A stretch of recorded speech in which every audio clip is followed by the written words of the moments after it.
The new series that I'm launching on Sedition is called Luminous. Luminous is an extension of the Multiverse series previously launched back in 2017. With this work, the main difference is there's more interplay of light, space, and color. I try to create more of a feeling of presence in the space with these, again, higher dimensional objects undulating, breathing, and changing their form slowly. And also there is more interaction with its surrounding. With Multiverse, it was just an infinite white space. With this one, with Luminous, I'm more inspired by my own studio, to be honest, like some of the features of it. We can see more interaction of light and shadow, and I think it adds more of a feeling of installation, more of a presence, like as if these objects are somehow lives in a higher dimension and they are briefly revealing themselves.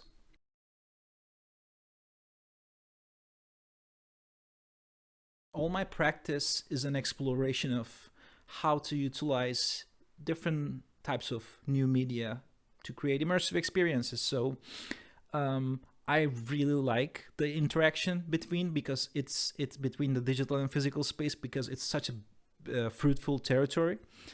And sometimes I'm bringing some of the elements from the physical space into digital. Sometimes I'm taking from the digital through large displays, 3D printing, prints like this, like large scale 2D prints, lights, projections, domes, using the architecture. So using those different spaces and overlapping different experiences through movement, form exploration, color exploration, and understanding the recurring patterns in the nature and universe. Those geometrical relationships are always a big inspiration for me.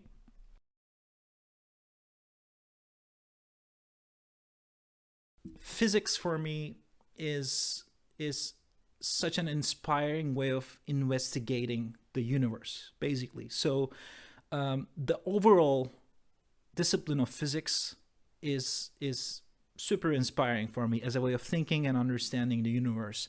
So within that, striving for a unified understanding of how the fundamental forces works, and maybe distilling all that information into a simple equation. And that's what Einstein was striving for. The nature of light, the nature of visible light and how it works, the connectivity over space and time, like quantum physics topics are super fascinating.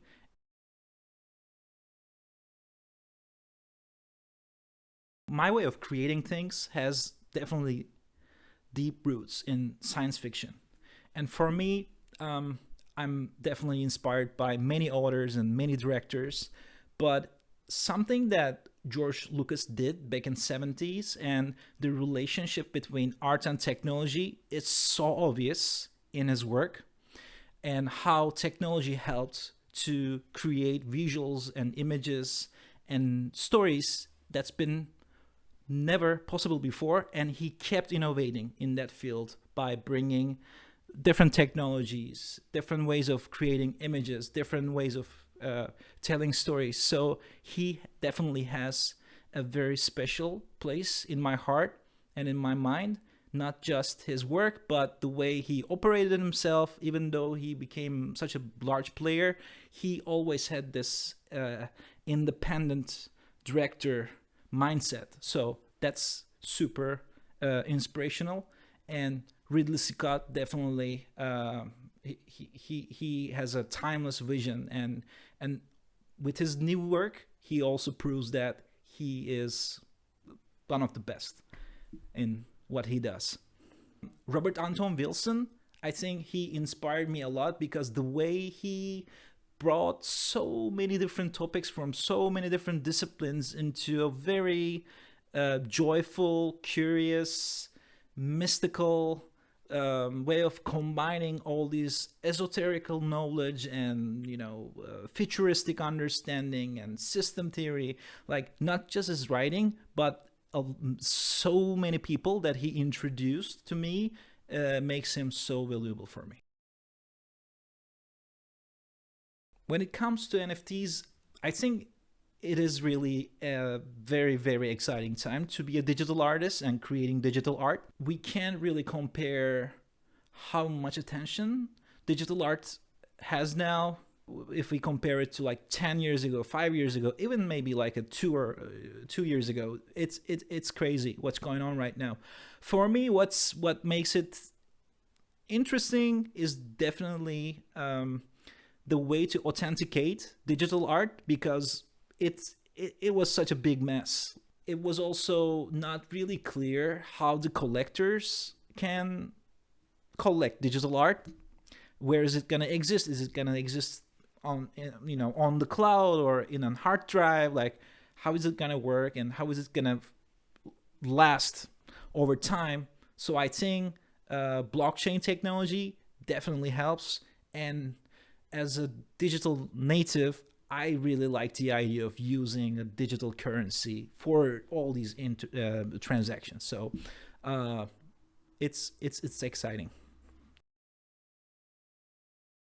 I think the way I'm envisioning the future of art in the digital realm is very obvious in my work, because that's what I was doing, over the years. I always try to visualize and envision and, speculate how the future of art can look like.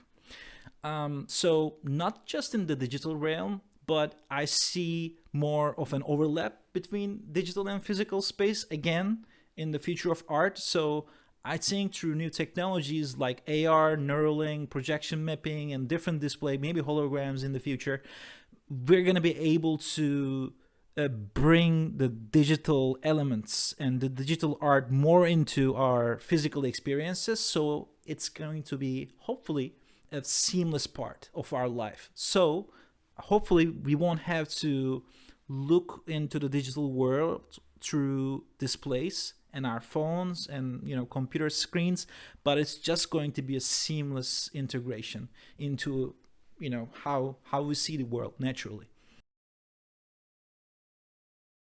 One of the milestones in my artistic journey was definitely the Autodesk residency, Pier 9 residency, because it allowed me to work in one of the best workshops in the world, working with physical materials and exploring and understanding how some of the forms that I'm creating with softwares can work in real life.